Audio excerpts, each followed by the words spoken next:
Occasion ఏదైనా location ఎక్కడైనా తెలుగువారి వేడుక అంటే ఆలివ్ మిఠాయి ఉండాల్సిందే. ఓవరాల్‌గా మీకు ఈ ఫీల్డ్‌లో ఎన్ని ఇయర్స్ ఎక్స్‌పీరియన్స్ ఉంది? అండ్ మోర్ ఓవర్ మీరు ట్రైనింగ్ తీసుకున్న తర్వాత ఎంత టైం పడుతుంది? అంటే మీకు అంతటికి మీరు ఓకే తిను ఫ్లై చేయగలడు ఫ్లైట్‌ని అన్న వాళ్ళ కాన్ఫిడెన్స్ ఎప్పుడొస్తుంది? ఏ టైంలో మీకు ఇస్తారు ఈ ఫ్లైట్స్ అంతా కూడా చేతికి? ట్రైనింగ్లో అయితే స్టార్టింగ్ నుంచే ట్రైనింగ్లో ఎయిర్క్రాఫ్ట్ ఇస్తాడు. ట్రైనీ ఉంటాడు మనతో, ఇన్స్ట్రక్టర్ ఉంటాడు. అతను మనకు నేర్పిస్తూ ఉంటాడు. ఓ 15-20 అవర్స్ తర్వాత సోలో వెళ్ళడానికి ఇస్తారు. అతను లేకుండా మనం సోలోగా టేక్ ఆఫ్ అయ్యి మనమే వెళ్ళి రావాలి. ఓకే. 15-20 డేస్ అది ఓన్ టాలెంట్ మీద కూడా డిపెండ్ అయి ఉంటుంది. స్టూడెంట్కి డిఫర్ అవుతుంది. ఓకే. సో కొందరికి 20 అవర్స్ పడుతుంది, కొందరికి 30 అవర్స్ పడుతుంది. అలా ట్రైనింగ్కి వెళ్ళి వస్తాం.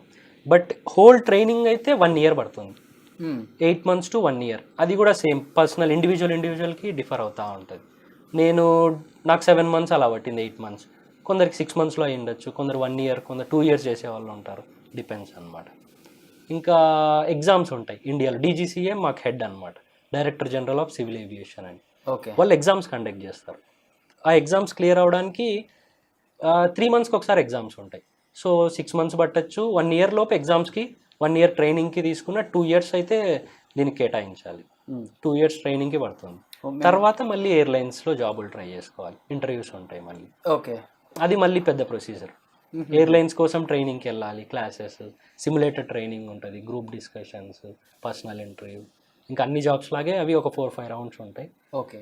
అది ఒక ఫీల్డ్ మీద డిపెండ్ అవుతుంది. మా ఏవియేషన్ ఎలా అంటే 5 years అప్ ఉంటుంది, 5 years డౌన్ ఉంటుంది అలా. ఓకే. ఇప్పుడు జెట్ ఎయిర్వేస్ షట్ డౌన్ అయింది last year. So next 2-3 years పెద్దగా జాబ్లు ఉండవు.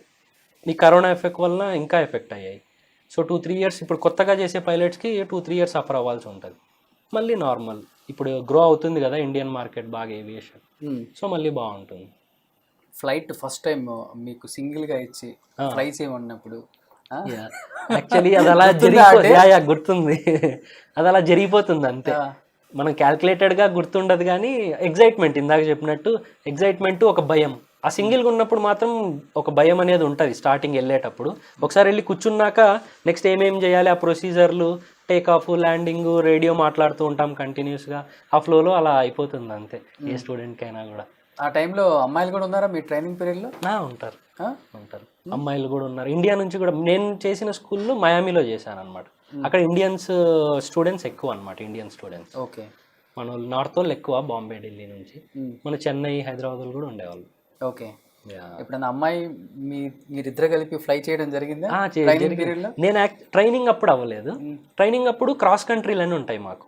అంటే ఒక 100 hours ఇద్దరు ఫ్రెండ్స్ కలిసి క్రాస్, అంటే వేరే వేరే దగ్గరున్న ఎయిర్పోర్ట్స్కి వెళ్ళి రావడం, ఎక్స్పీరియన్స్ కోసం, ఎయిర్క్రాఫ్ట్ ఫ్లయింగ్ మీద స్కిల్స్ పెంచుకోవడానికి అది చేస్తామన్నమాట. అప్పుడు వెళ్ళేవాళ్ళం. ఇంకా నేను ఇన్స్ట్రక్టర్గా పనిచేశాను 2 years.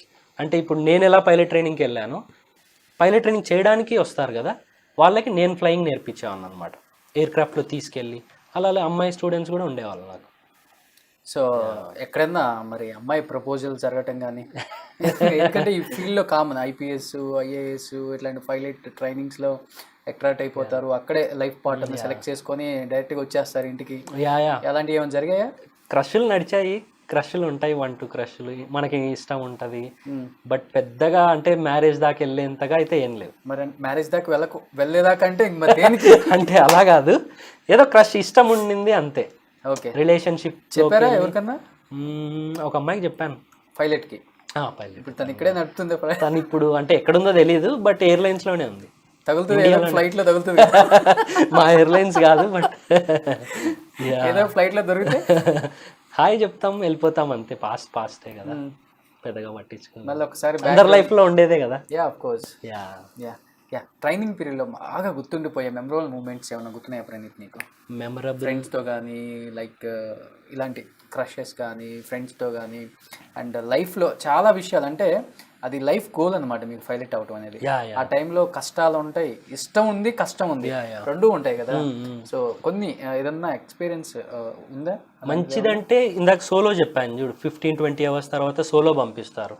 అది ప్రతి ఒక్క పైలట్ లైఫ్లో ఒక మెమరబుల్ ఎక్స్పీరియన్స్. అంటే నువ్వు సింగిల్గా ఎయిర్క్రాఫ్ట్ టేక్ ఆఫ్ అయ్యి ల్యాండ్ చేస్తావు.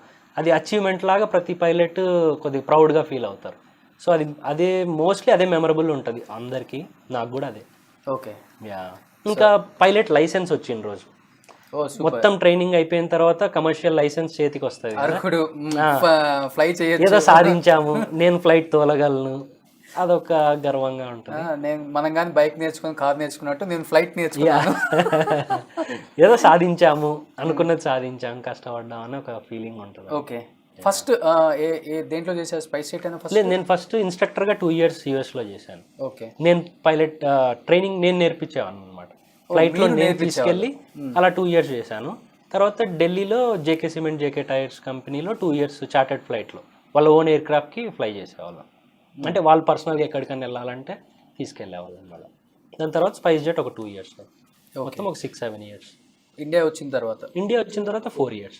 ఓకే. యూఎస్లో 3. అంటే నేను విన్నది ఇండియా వచ్చిన తర్వాత రామ్ చరణ్, ఉపాసనకు కూడా ఫ్లై చేశారు మీరు పర్సనల్గా అని చెప్పి విన్నాను. అంటే వాళ్ళు ఎయిర్ క్రాఫ్ట్ తెచ్చారు యాక్చువల్లీ యూఎస్ నుంచి.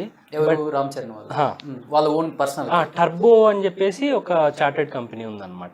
ఆ కంపెనీ తరపున ఉపాసన, రామ్ చరణ్ వాళ్ళు ఇన్వెస్ట్ చేశారనమాట చార్టెడ్ ఫ్లైట్. బట్ దాని పర్మిషన్ రావడం అందు డిలే అయింది, మళ్ళీ ఎయిర్ క్రాఫ్ట్ బ్యాక్ వెళ్ళిపోయింది. నేను యాక్చువల్ దాంతో జాయిన్ అవుదామని యూఎస్ నుంచి అక్కడ వదిలేసి ఇక్కడికి వచ్చాను అనమాట. వీళ్ళకి పర్సనల్ ఇక్కడ ఉండొచ్చు, అది రన్ అవ్వలేదు, సో ఇక్కడ వర్కౌట్ అవ్వలేదు. మళ్ళీ ఢిల్లీలో ఆ చార్టెడ్ ఫ్లైట్కి వెళ్ళాను, JK cement, JK tyres. Okay. తర్వాత ఇప్పుడు పిలవలేదు ఇంకా రామ్ చరణ్ వాళ్ళు maybe next time chartered flight తెచ్చుకుంటే try చేయాలంతే. Okay.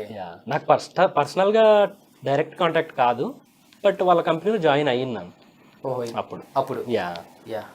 So coming to ఒకసారి అంటే మీ దాంట్లో ముఖ్యంగా చూసుకుంటే అంటే మా దాంట్లో చూసుకుంటే మాకు సెలవులు ఉంటాయి, హెచ్ఆర్ రూల్స్ ఉంటాయి, చాలా ప్రొసీజర్ ఉంటుంది మాకు. అసలుకి ఏంటి మీ పైలట్స్కి ఏమన్నా ఎలాంటి హెచ్ఆర్ రూల్స్, హాలిడేస్ ఇలాంటివి ఏమన్నా ఉంటే ఇంట్రెస్టింగ్గా తెలుసుకోవాలని చాలా మంది ఉంది. ఓకే. హాలిడేస్ ఎలా అంటే ఇప్పుడు గవర్నమెంట్ ఎంప్లాయ్ కానీ సాఫ్ట్వేర్ ఏ ఫీల్డ్ అయినా సాటర్డే సండే ఆఫ్ ఉంటుంది, ఒక ఫిక్స్డ్ హాలిడేస్ ఉంటాయి. ఓకే. మాకు అలా కాదనమాట, మాకు 2 days ఆఫ్ ఉంటుంది, but any working day, any day ఉంటుంది అనమాట. అంటే అలా మండే ట్యూస్డే హాలిడే ఉంటుంది, లేకుంటే 3 days ఫ్లయింగ్ ఉంటుంది, 1 day ఆఫ్ ఉంటుంది, మళ్ళీ 2 days ఫ్లయింగ్ ఉంటుంది, 1 day ఆఫ్ ఉంటుంది. ఒక షెడ్యూల్ అనేది ప్రాపర్గా ఉండదు అనమాట. మాకేంటంటే 15 days షెడ్యూల్ ఎయిర్లైన్స్ ఇస్తుంది. ఓకే. ముందే ఇస్తుంది. మోస్ట్లీ ఫాలో అవుతారు, కొన్నిసార్లు ఫాలో అవ్వరు. సో చెప్పలేం లీవ్స్ ఎప్పుడు ఉంటాయి, ఎప్పుడు ఉండవు. ఈ ఫిక్స్ ఉండదు అంతే. ఒకసారి మండే లీవ్ వస్తుంది, ఒకసారి వెన్స్డే లీవ్ వస్తుంది. ఓహో. అందరిలా 1 day అయితే లీవ్ ఉంటుంది, 2 days కూడా ఉంటుంది. 2 days కూడా ఉంటుంది. మాకు మెయిన్ ఏంటంటే లీవ్స్ మేము పెద్దగా పట్టించుకోము, వాళ్ళు చూసేది ఏంటంటే హవర్స్. మాకు రూల్స్ ఎలా అంటే లాస్ట్ 7 daysలో 35 hours దాటకూడదు అనమాట, 35 ఫ్లయింగ్ అవర్స్. లాస్ట్ 30 daysలో 125 దాటకూడదు, లాస్ట్ 1 yearలో 1000 hours దాటకూడదు. ఇలా రూల్స్ ఉంటాయి అన్నమాట. ఇప్పుడు నేను లాస్ట్ 4 daysలో 35 hours ఫ్లై చేశాను అనుకో, నాకు 2-3 days ఆఫ్ ఇవ్వాల్సిందే వాళ్ళు. ఓకే. నేను ఫ్లై చేయాలన్నా ఎలిజిబుల్ కాదు, ఇల్లీగల్ అవుతుంది అనమాట ఫ్లై చేస్తే. ఓకే. అది డీజీసీఏ పెట్టిన రూల్స్ అనమాట. సో అలా ఎక్కువ ఫ్లై చేసేస్తే లీవ్స్ ఎక్కువ దొరుకుతాయి. ఓకే. బట్ రెస్ట్ కూడా చూసుకోవాలి. ఇప్పుడు లీవ్స్, హెచ్ఆర్ రూల్స్ కూడా వచ్చాయి కాబట్టి అసలు ఈ పైలట్స్ కి సాలరీస్ ఎలా ఉంటాయి? అంటే విమాన సంస్థలను బట్టి డిఫరెంట్ గా ఉంటాయి. ఇప్పుడు airlines differ. Mostly starting 1 lakh నుంచి 1.5 lakh తో స్టార్ట్ అవుతాయి. స్టార్టింగ్ పర్ మంత్ 1.5 నుంచి స్టార్ట్ అవుతాయి. ఇప్పుడు లెట్స్ సే స్పైస్ జెట్, అంటే నేను కంపెనీ నేమ్స్ చెప్పదలుచుకోలేదు. కొన్ని కంపెనీస్ 1.5, 2 ఇస్తాయి, కొన్ని 2.5 ఇచ్చే ఉన్నాయి స్టార్టింగే. జెట్ ఎయిర్వేస్ షట్ డౌన్ అయింది కాబట్టి చెప్తున్నా, అవి 3.5 కూడా ఇచ్చేది స్టార్టింగే. పర్ మంత్ 3.5 lakh ఇచ్చేది. సో కంపెనీకి డిఫర్ అవుతా ఉంటాయి అన్నమాట సాలరీస్. ఖర్చు కూడా అలాగే ఉంటుంది. బికాస్ పైలట్ ట్రైనింగ్ కిందాక చెప్పినట్టు 30-35 lakhs ఖర్చు అవుద్ది. మళ్ళీ జాబ్ వచ్చాక మళ్ళీ 30 lakhs. సో 70 lakhs నువ్వు పెట్టింది సంపాదించడానికి ఒక 2-3 years అక్కడే పోతుంది కదా. అవును, అంతే కదా. సాలరీ 2 lakhs వేసుకున్నా, ఇయర్లీ 12-3 36, 2 years అన్నా అందులోనే పోతుంది. నువ్వు పెట్టింది రావడానికి 2 years పడుతుంది. Okay. So salaries wise well and good, బాగుంటుంది. అండ్ కెప్టెన్ అయ్యాక ఇంకా బాగుంటుంది.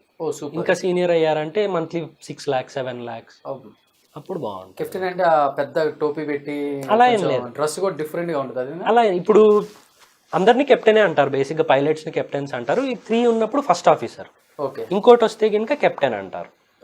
కెప్టెన్స్ లో కూడా ఇంకా సీనియర్ పోయే కొద్ది లైన్ ట్రైనింగ్ కెప్టెన్ అని, లైన్ ట్రైనింగ్ ఎగ్జామినర్. అంటే మాకు ఎవ్రీ 6 months కి ఎగ్జామ్స్ ఉంటాయి, సిమ్యులేటర్ లో చెక్స్ ఉంటాయి.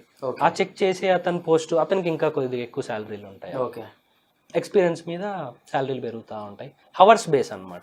ఓకే. ఎన్ని గంటలు ఉంటే అంత సీనియర్ అన్నట్టు. లైక్ మన ఇప్పుడు ఆర్టీసీ బస్సులో కానీ పల్లె బస్సు వాళ్ళకి హవర్స్ మరి కౌంట్ చేస్తారేమో తెలీదు. ఎక్స్ప్రెస్ బాగా తోలితే సూపర్ లగ్జరీ బాగా తోలితే ఇంద్ర, డ్రైవర్ బాగా తోలితే గరుడు. అట్లా మీకు కూడా ఇన్ని హవర్స్ 2000 ఉంటే ఒక ఎక్స్పీరియన్స్, 5000 గంటలు ఉంటే ఇంకొకటి, 10,000 గంటలు ఉంటే ఇంకా senior. Okay. Hours flying hours మీద మా ఎక్స్పీరియన్స్ క్యాల్కులేట్ చేస్తాం. యా.